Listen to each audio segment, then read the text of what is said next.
नमस्कार, स्वागत है आप सभी का। ग्लोबल अड्डा आप देख रहे हैं और मैं हूं आपके साथ पुनीत मिश्रा। तो सबसे पहले एक बयान की बात करते हैं। मिडिल ईस्ट के ताज़ा हालात की जानकारी तो आपको देंगे ही, और साथ ही अमेरिका ने ये जो युद्ध की शुरुआत कर दी है, तो इसके पीछे उसका खेल क्या है। तेल का खेल है, व्यापार का खेल है, हथियारों का खेल है, पानी का खेल है। तमाम चीज़ें, तमाम एंगल इसमें निकल कर सामने आ रहे हैं। लेकिन इस बीच एक बड़ा बयान निकल कर सामने आया है, और वो बयान दिया है ईरान के वरिष्ठ धर्मगुरु अयातुल्लाह शाह रौदी ने। और उनका बयान अपने आप में बहुत अहम हो जाता है। क्या वो कह रहे हैं, इस बात पर ज़रा गौर करिएगा। उनका ये कहना है कि खुदा ने अयातुल्लाह सैयद मुश्तबा खामनेई, जो कि ईरान के मौजूदा सुप्रीम लीडर हैं, अली खामनेई के बाद वही सुप्रीम लीडर बनाए गए हैं, तो कहा है कि खुदा ने अयातुल्लाह सैयद मुश्तबा खामनेई को भी उसी तरह से सुरक्षित रखा है जैसे उनके पिता को, यानी कि अली खामनेई को, और उस निर्णायक दिन के लिए जब व्यवस्था को उनकी ज़रूरत हो।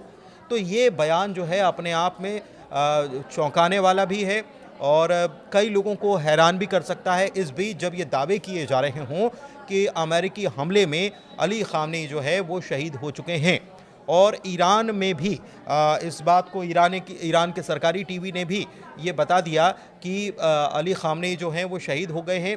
लेकिन ये बयान क्या बताता है कि क्या अली खामनेई अभी ज़िंदा हैं, क्योंकि इस प्रकार की थ्योरी जो है वो तमाम मंचों से उठ रही है। आइए अब मिडिल ईस्ट के ताज़ा हालात पर चलते हैं और जानकारी लेते हैं मेरे सहयोगी आनंद से कि क्या जानकारियां निकलकर सामने आ रही हैं। सबसे पहले एक हथियारों का एंगल है, उस पर हम बात करते हैं आनंद से। आनंद बताइए। बिल्कुल, देखिए अमेरिका जो है कि जंग के बीच में अब व्यापार पर ध्यान आकर्षित करना चाहता है, क्योंकि ईरान जो है कि जितने भी अमेरिकी एयरबेस थे वहाँ पर लगातार ईरान ने हमला करके तबाह कर चुका है। चाहे वो उनके एयर डिफेंस सिस्टम हो, चाहे फिर उनके प्लांट हो। तो इन सभी के बीच में जो है कि अमेरिका अब देख रहा है कि व्यापार कैसे किया जाए, क्योंकि इस नुकसान के बाद आपको भी पता है कि अमेरिका इजराइल के साथ साथ सबसे ज़्यादा अगर किसी को नुकसान हुआ है तो वो अरब देश को नुकसान हुआ है, क्योंकि अरब देशों की इसमें कोई भूमिका नहीं रही है। उनके ज़मीन से हमला हुआ है, यही कारण है कि उनको नुकसान सहना पड़ रहा है। और इस नुकसान को लेकर के अब अमेरिका जो है कि एक तरीके से आर्म्स मैन्युफैक्चरिंग देशों के लिए निवेश के रूप में देख रहा है। मतलब इन देशों पर जो हमला हुआ है, पहले तो उसी देशों से यूज करता है, उस देश की ज़मीन को यूज करता है, समुद्री क्षेत्रों को यूज करता है, और वहाँ पर जब भारी नुकसान हो जाता है तो फिर उनसे बोलता है कि भाई आप ऐसा करो कि हमसे फिर से हथियार खरीद लो, हमारे यहाँ निवेश करो, हथियार खरीद लो। और यही कारण है कि अगर हम बात किया जाए अमेरिका के हथियारों की, व्यापारों की, तो 42% है पूरी दुनिया में, और अमेरिका अब इसको 42% से बढ़ा करके हो सकता है इसको 50-60 भी लेके जा सके, क्योंकि चीन और फ्रांस, इटली तक अगर बात करें इन देशों की तो 5 से 10% है। वहीं अगर इजराइल की बात करें तो 4.5% है। लेकिन इसमें अगर आप देखेंगे तो दुनिया में सबसे ज़्यादा हथियार जो सप्लाई करता है, बना करके बेचता है सभी देशों के, तो वो है अमेरिका। अब ये इस युद्ध में जो है कि नुकसान अरब देशों को भारी हुआ है, और अरब देश अब क्या चाहते हैं, क्योंकि देखिए सारे जितने भी एयर डिफेंस सिस्टम थे लगभग तबाह हो चुके हैं अरब देशों के। अब उनको चाहिए अरब देश को एयर डिफेंस सिस्टम। तो इसको लेकर के अब जो है कि अमेरिका जो है कि अब एयर डिफेंस सिस्टम हो सकता है कि अमेरिका का और बढ़े, क्योंकि आपको भी पता है कि अगर हम बात करें इजराइल के एयर डिफेंस सिस्टम की, तो उसमें भी उनकी शेयरिंग है, अमेरिका की हिस्सेदारी है। तो आप ये समझिए कि अमेरिका जो है कि इस युद्ध में भी पैसा कमाना सोच रहा है, और पैसा कमा भी रहा है। बिल्कुल। अच्छा, एक बात और है कि रूस, आपको याद है ऑपरेशन सिंदूर हुआ। ऑपरेशन सिंदूर के बाद S-400 की बैटरीज भारत ने मांगी थी रूस से। 5 बैटरी मांगी गई, लेकिन 3 ही सप्लाई कर पाया।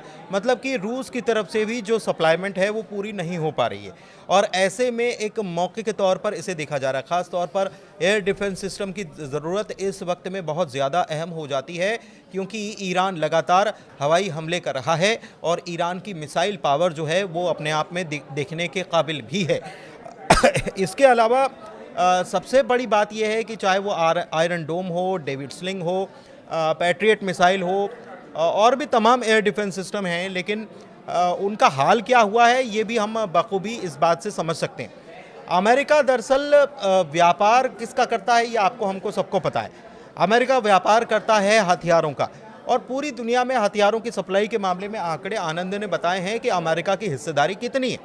इस बीच अमेरिका यही प्लानिंग करके चल रहा है, क्योंकि आपने देखा होगा कि पहले अफगानिस्तान देखिए, अफगानिस्तान के बाद उसके इराक भी याद कर देख लीजिए, लीजिए, सीरिया ठीक देख है, लीजिए। सीरिया देख लीजिए। कुल मिलाकर अगर युद्ध होगा तो हथियारों की ज़रूरत पड़ेगी, हथियारों की ज़रूरत पड़ेगी तो उसकी डिमांड बढ़ेगी तो सप्लाई बढ़ेगी, प्रोडक्शन बढ़ेगा, और प्रोडक्शन करने का काम अमेरिका कर रहा है। क्योंकि इसके पहले भी ये बातें सामने आ चुकी हैं आनंद, कि तमाम मुल्क जो हथियार इस्तेमाल कर रहे हैं वो कहीं ना कहीं अमेरिकी हथियार हैं। अमेरिकी हथियार हैं, अमेरिका मेड है। हाँ, तो एक एंगल तो ये यहाँ पर सामने आता है। और आने वाले वक्त में अमेरिका, वैसे आपको बता दूं मैं, 891 मिलियन डॉलर पर डे का खर्चा आ रहा है अमेरिकी मिलिट्री का। मतलब एक दिन का खर्चा है 891.4 मिलियन डॉलर, इतना अमेरिका को खर्च करना पड़ रहा है। लेकिन ये इन्वेस्टमेंट के रूप में अमेरिका देख रहा है इसको। बिल्कुल, क्योंकि देखिए अमेरिका, जैसा कि मैंने आपको पहले बताया कि अमेरिका जहाँ भी कूदता है, जहाँ भी युद्ध करता है, जहाँ भी जंग करता है, तो वहाँ पर उनका फ़ायदा होता है। फ़ायदा इसलिए क्योंकि वो जहाँ पर भी अपने अमेरिकी सैनिक लगाएं या फिर ध्यान आकर्षित करता है, तो वो पूरा अगर देखा जाए तो व्यापार। अगर ईरान का बात कर लें, पहले देख लीजिए वेनेजुएला पर किस तरीके से वो ऑपरेशन चला करके उनके राष्ट्रपति को गिरफ्तार कर लेते हैं। लेकिन ये है ईरान, और ईरान के साथ खुल करके समर्थन में है चीन और रूस। अब यही कारण है कि ईरान पर उनके जो दबाव की स्थिति या फिर जो ऑपरेशन चलाना चाह रहे हैं, खबरें तो ऐसे भी सामने आई कि इजराइल और अमेरिका जमीनी ऑपरेशन शुरू कर सकते हैं ईरान में। और यही कारण है कि अगर ईरान में जमीनी ऑपरेशन शुरू होता है तो इसका अंजाम बहुत बुरा होगा, क्योंकि ईरान ने इस पर भी बोल दिया है कि जमीनी ऑपरेशन अगर आप चलाते हैं तो इसका नुकसान सिर्फ और सिर्फ इजराइल और अमेरिका का होगा। और अगर ईरान को इसमें कुछ भी हताहत होता है या फिर आम जनता उसमें मारे जाते हैं तो इसका पूरा इल्ज़ाम जो है कि इजराइल और अमेरिका पर ही जाएगा। बिल्कुल। अच्छा, एक चीज़ और है जिन हथियारों की हम बात कर रहे हैं, उस बात की पुष्टि इस बात से भी होती है कि एक तरफ तो अमेरिका के अमेरिकी फौज जो है वो मिडिल ईस्ट में उतरी हुई है, दूसरी तरफ एक और युद्धाभ्यास जो है वो दक्षिण कोरिया के साथ करने की तैयारी है।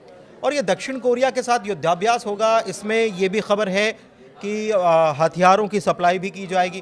तो आनंद, ये टेंशन को बढ़ाने का काम करेगा, क्योंकि उत्तर कोरिया शायद किम जोंग उन इसी मीम्स तक बन रहे हैं कि भाई कोई हमारी तरफ भी तो देख लो, मेरी भी तो ताकत है। बिल्कुल। तो ये क्या चीज़ें बता रही हैं? देखिए, अमेरिका तो जानता है पहले कि उत्तर कोरिया जो है कि पूरी तरीके से ईरान के समर्थन में है, और रूस, चीन, ये तीन जो देश हैं ईरान के साथ हैं। और यही कारण है कि उत्तर कोरिया अभी तक कुछ बोला नहीं है, लेकिन इस युद्ध में वो भी कूदने का प्रयास, या फिर हम ये कह लें कि वो भी चाहते हैं, इंतजार कर रहे हैं कि कोई एक गलती हो जाए। और देखिए, एक गलती अब इसको बोला जाए या फिर अमेरिका का नया चाल बोला जाए, क्योंकि अमेरिका तो मिडिल ईस्ट में जिस तरीके से तनाव बढ़ाया हुआ है सभी देशों में, लेकिन अगर बात किया जाए तो अब उत्तर कोरिया के खिलाफ भी नया मोर्चा खोल दिया है अमेरिका ने, हम ये भी कह दें, क्योंकि दक्षिण कोरिया जो है उसके साथ एक सैन्य अभ्यास शुरू कर रहा है। वो सैन्य अभ्यास क्या है? Freedom shield.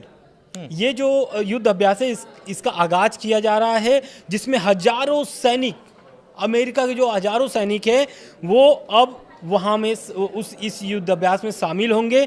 इस युद्ध अभ्यास के बीच में हथियारों के ट्रांसफ़र को लेकर भी अटकलें तेज है। तो कुल मिलाकर के ये है कि उत्तर कोरिया जो किम जोंग उन हैं, उनका अब जो है कि टेंशन बढ़ना शुरू हो जाएगा, क्योंकि अब अमेरिका जो है कि आप देख लेंगे, अगर हम बात कर लें चीन की, तो इधर भी अमेरिका दबाव बना करके रखा हुआ है। देखिए आप कैसे श्रीलंका में किस तरीके से नेवी को टारगेट करके उड़ा दिया जाता है, वहाँ पर कितनी 85 से अधिक लोग ईरानी जो सैनिक थे उनकी मौत हो जाती है।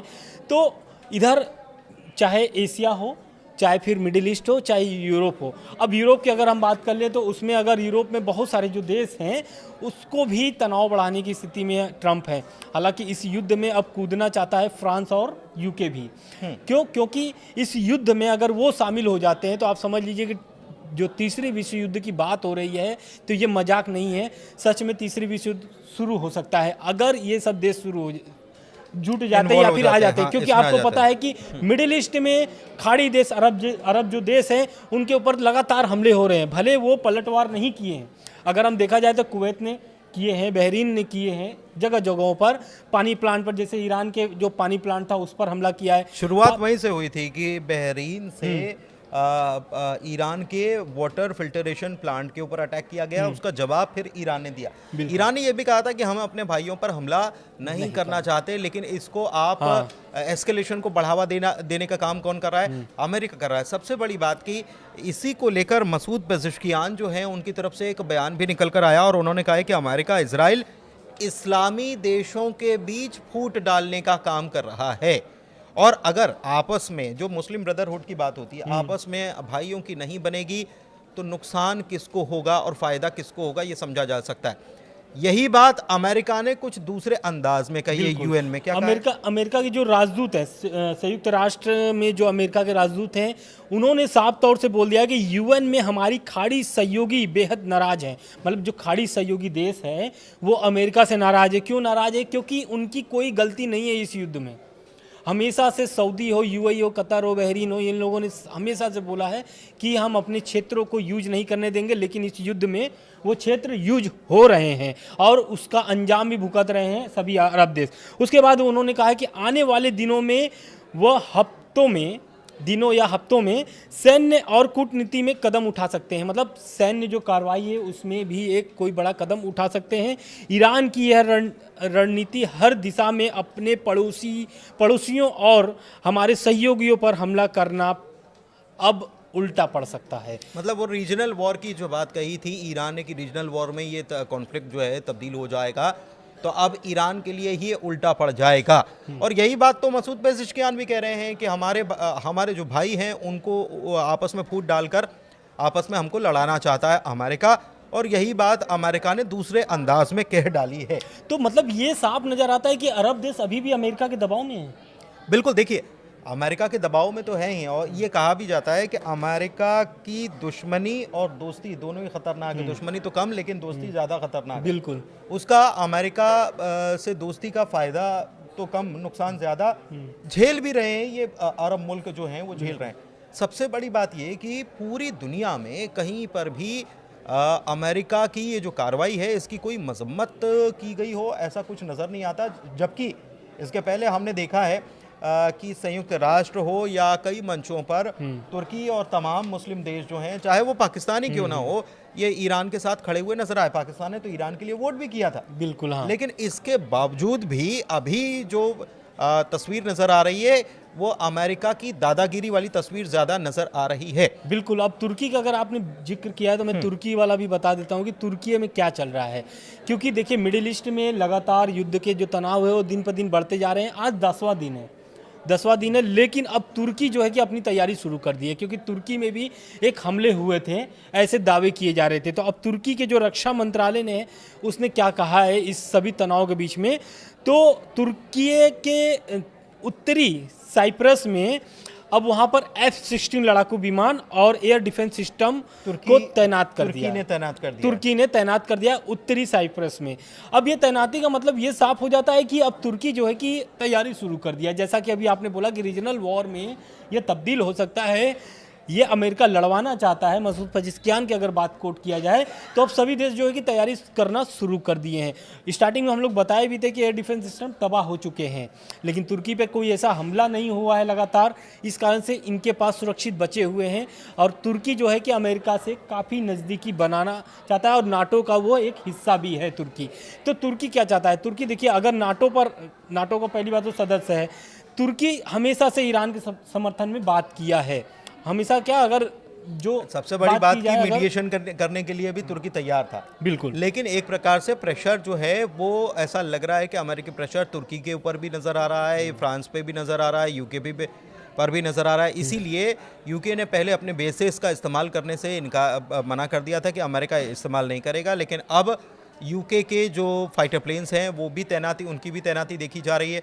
लेकिन ईरान जो है कड़े जवाब दे रहा है, लगातार ईरान हमले कर रहा है, मिसाइली हमले कर रहा है और भारी नुकसान हो रहा है। सबसे बड़ी बात यह है कि ड्रोन जिस तरीके से उसके शाही ड्रोन नुकसान कर रहे हैं वो अपने आप में चौंकाने वाला है। और इजराइल से ये तक खबर आई है कि वहाँ की स्ट्रीट्स, मतलब वहाँ की जो गलियाँ हैं उस पर जो CCTV कैमरे लगे हुए हैं उन्हीं से कुछ तस्वीरें निकल कर आ रही हैं और उन्हीं तस्वीरों से पता चल रहा है कि इसराइल में कितना नुकसान हो रहा है, लेकिन वहां से उन कैमरास को निकालने का काम चल रहा है, निकालने का काम चल रहा है। और ये युद्ध मतलब एक तरीके से ये जो हमला ईरान ने तेज किए, इसलिए भी तेज किए कि जो ईरान के नए सुप्रीम लीडर हैं मुस्तफा खामनेई, उन पर हमला हुआ है, वो घायल हुए हैं। इसके जवाब में जो है कि ईरान ने हमले तेज कर दिए हैं।